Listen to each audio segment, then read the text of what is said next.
ជំរាបសួរស្ដីបងប្អូនទាំងអស់គ្នាថ្ងៃនេះខ្ញុំមានវីដេអូមួយនឹងបង្ហាញបងប្អូនទាំងអស់គ្នាពីរបៀបទិញ view live នៅលើ Facebook ជាមួយនឹង website JSMM វីដេអូមួយនេះគឺល្អមែនតើសម្រាប់បងប្អូនដែលធ្វើអាជីវកម្មលក់ដូរតាមអនឡាញឬក៏បងប្អូន live stream អំពី game ហើយបងប្អូនចង់ឲ្យការ live របស់បងប្អូនមានចំនួនអ្នក view ច្រើនបងប្អូនអាចធ្វើតាមវិធីនៅក្នុងវីដេអូមួយនេះបានធានាថាបងប្អូននឹងឃើញប្រសិទ្ធភាពពិតៗបន្ទាប់ពីធ្វើតាមវិធីនៅក្នុងវីដេអូមួយនេះហើយចំពោះវិធីធ្វើវិញគឺអត់មានអីពិបាកទេបងប្អូនគឺបងប្អូនគ្រាន់តែមាន link វីដេអូ live របស់បងប្អូនអាចទិញក៏ដូចជា boost ចំនួន view បានយ៉ាងច្រើនទៅតាមបំណងរបស់បងប្អូនបានដោយខ្លួនឯងដោយប្រើពេលត្រឹមតែរយៈពេលខ្លីដូច្នេះកុំឲ្យខាតពេលយូរបងប្អូនអាចទៅតាមដានវិធីធ្វើនៅក្នុងវីដេអូមួយនេះជាមួយនឹងនាងខ្ញុំទាំងអស់គ្នាជាដំបូងតម្រូវឲ្យបងប្អូន sign up ឬ sign in ចូលទៅកាន់ website JSMM ជាមុនសិនដើម្បីចូលធ្វើសេវាកម្មសម្រាប់បងប្អូនដែលជាសមាជិកថ្មីបងប្អូនអាចបង្កើតគណនីមួយដើម្បីចុះឈ្មោះចូលធ្វើសេវាកម្មបាន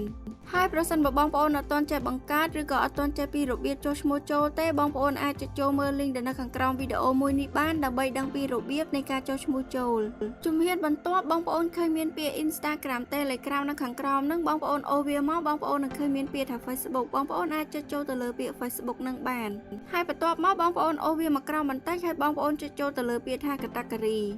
ដែលនៅក្នុងនឹងផងដែរគឺវាមានសេវាកម្មច្រើនមែនតើដែលតាក់ទងទៅនឹង Facebook គឺវាមានដូចជា Facebook page follower Facebook page like របស់ follower Facebook group member post like post reaction page review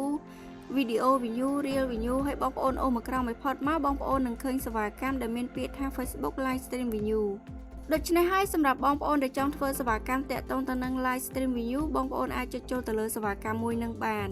បន្ទាប់មកទៀតនោះគឺបងប្អូនអាចអូសមកក្រោមបន្តិចទៀតហើយបងប្អូនចុចចូលទៅលើពាក្យថា service ដែលនៅក្នុងនឹងផងដែរគឺវាមាន service ជាច្រើនប្រភេទសម្រាប់ឲ្យបងប្អូនចុចចូលជ្រើសរើសប្រើប្រាស់ទៅតាមតម្រូវការរបស់បងប្អូនគឺវាមាន service ដូចជា Facebook live stream view mark 500k ហើយរយៈពេល15នាទីរយៈពេល30នាទីរយៈពេល45នាទី60នាទី90នាទី120នាទីនិង150នាទី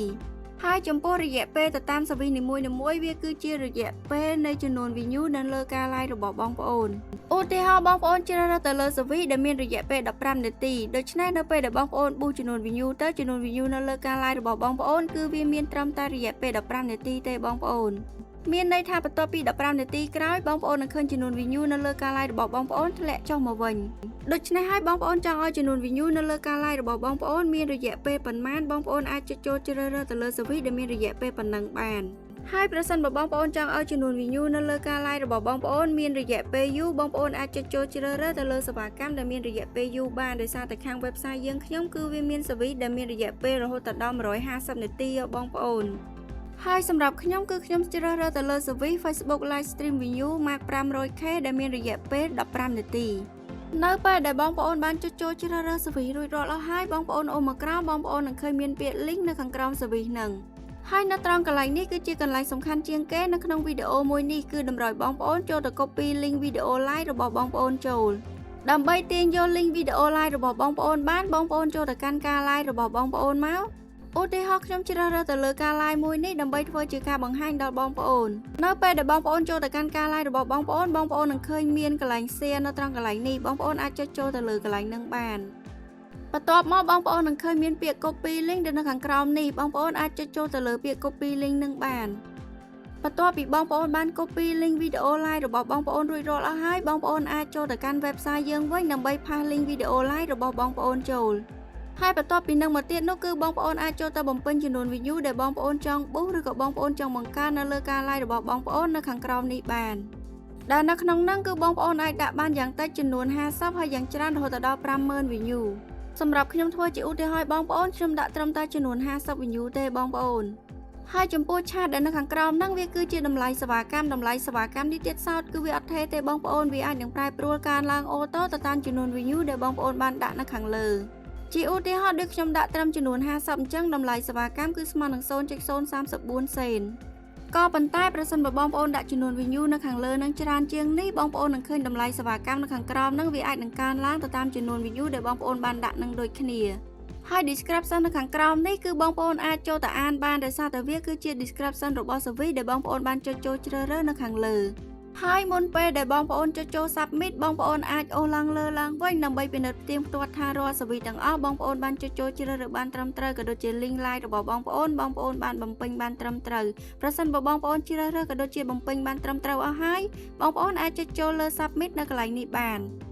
នៅពេលដែលបងប្អូនបានចុចចូល Submit រួចរាល់បងប្អូននឹងឃើញមានពាក្យថា Your Order Received ដែលវាដូចជាវិក្កយបត្រមួយបញ្ជាក់ប្រាប់បងប្អូនថាបងប្អូនបានចុចចូលធ្វើសេវាកម្មមួយនឹងដោយជោគជ័យហើយចំពោះរយៈពេលរងចាំបងប្អូនអាចរងចាំរយៈពេលពី5ទៅ10នាទីបងប្អូននឹងឃើញចំនួន view នៅលើការ like របស់បងប្អូនកើនឡើងទៅតាមចំនួន view ដែលបងប្អូនបាន boost ក៏ប៉ុន្តែអត់តម្រូវបងប្អូនរងចាំនៅក្នុង website នឹងទេគឺបងប្អូនអាចចេញពី website នឹងវិញបាន